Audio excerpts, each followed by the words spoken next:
Guys, welcome back to Defeating Hair Loss. My name is Steve, and tonight I want to talk about something that I'm a little sensitive to, so please understand I do not like mentioning any doctors on this channel. I do not like mentioning any bad things about anybody. I do not like mentioning any other clinics, meaning any clinics in the world, in the country. I don't even like talking about other countries because for obvious reasons, I'm not trying to sway you from one hair transplant to another. What I'm doing here on this channel is educating you. And this comes from the heart. I'm a patient just like you. I'm a consumer with a wallet that usually doesn't have a lot of money in it most of the time, just like you. A lot of us out there that are shopping and we're doing our research and we need to get a hair transplant, need to take and borrow money. Like a car, that means a lot to me. I take a lot of responsibility. So what today's video is about is just a warning of clinics that are set up in different ways. Now, you all know by watching me that I like the mom and pops. I like clinics where the doctor's name is on the door, the doctor shows up for work every day, the doctor and his team that he's handpicked pays full time and is with every day does the work. That's just me. They're board certified, so that shortens the list down.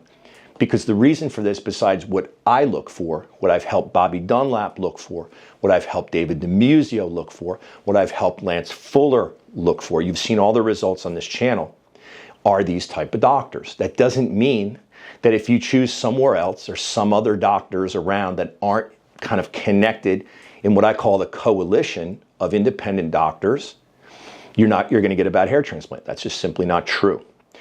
However, what I will tell you is be very cautious and concerning.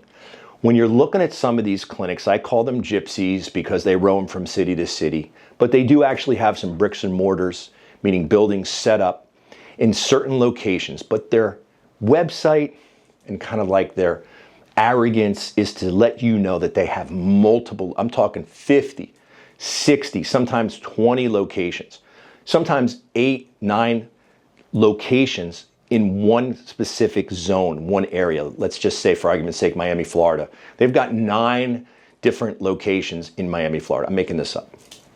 I'm just not a big fan.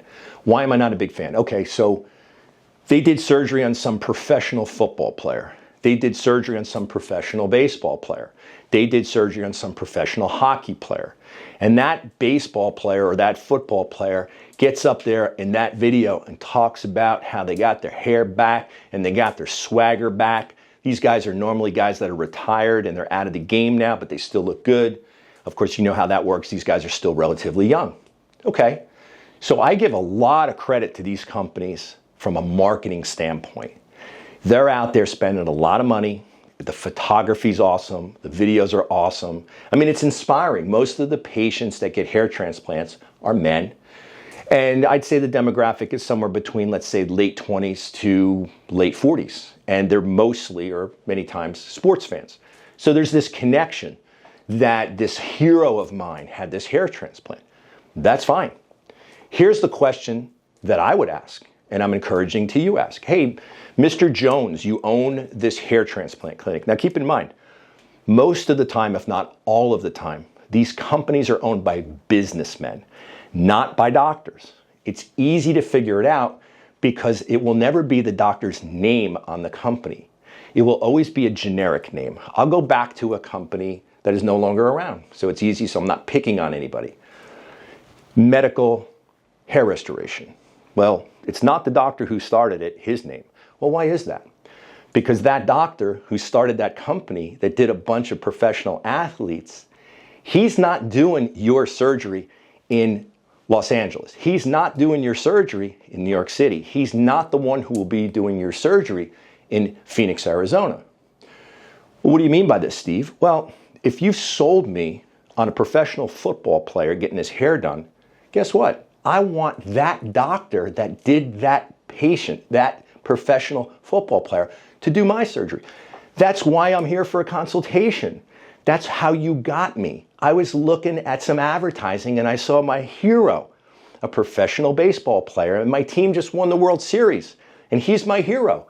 Well, I want to make sure if I'm going to spend all this money that the same doctor that did his work is doing my work. I don't want to say this with arrogance, but these business guys, they don't care that you can figure this out. They're going to try to sell you that every one of their doctors throughout the entire country is just as good as the doctor that did that surgery. In other words, Bobby D, who usually sits next to me here, he's young, handsome, tall, bodybuilder, all that stuff. His hair looks great.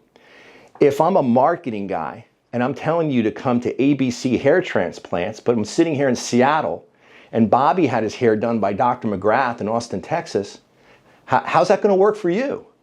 It's an artistry thing. You want the same doctor that worked on Bobby.